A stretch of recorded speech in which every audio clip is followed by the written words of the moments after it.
Assalamualaikum warahmatullahi wabarakatuh.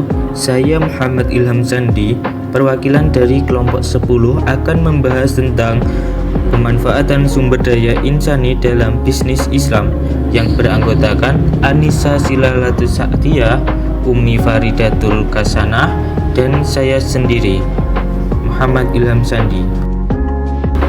Yang pertama yaitu pengertian sumber daya insani.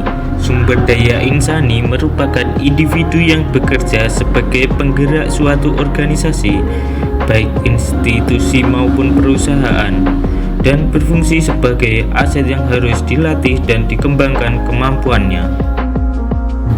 Yang kedua yaitu strategi penyiapan sumber daya insani. Perusahaan memiliki peran yang sangat penting dan strategi dalam mencapai tujuan pengembangan sumber daya insani, yaitu pelatihan dan pendidikan.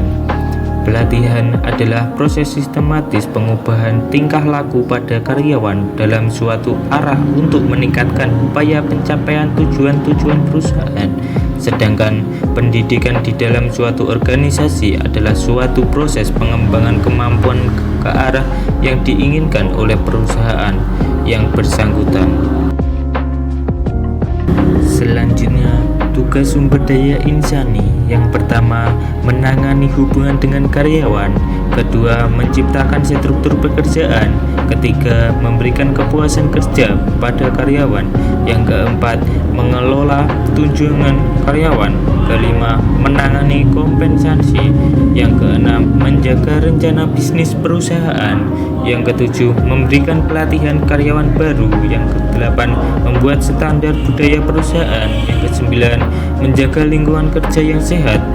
Dan terakhir, menangani pekerjaan administratif yang diperlukan. Selanjutnya ada kewajiban sumber daya insani, yaitu pertama, melaksanakan tugas dan tanggung jawab pekerjaan dengan baik dan penuh tanggung jawab. Yang kedua, menghormati aturan dan kebijakan perusahaan yang berlaku.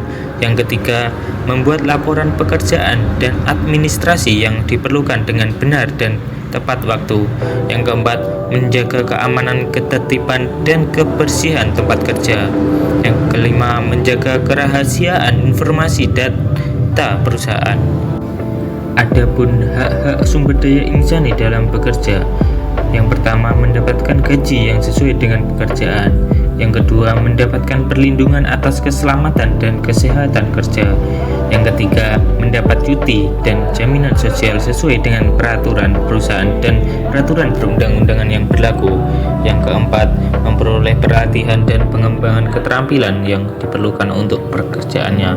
Yang kelima, mendapatkan perlakuan yang baik, adil, dan tidak diskriminatif.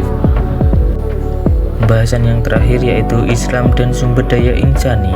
Untuk dapat mencapai tujuan terbentuknya karakter sumber daya insani yang memiliki karakteristik dan sifat-sifat mulia, maka manajemen sumber daya insani merupakan bagian integral dari sebuah proses pembinaan menyeluruh yang menjadikan tanggung jawab manajemen perusahaan guna memastikan terbentuknya sumber daya insani yang kafa'ah, amanah, dan himatul amal. Cukup sekian presentasi dari kami. Presentasi yang usai begitu cepat, sama halnya dengan dia yang kisahnya singkat tapi kenangannya masih melekat. Kesepian tanpa kekasih. Cukup sekian dan terima kasih.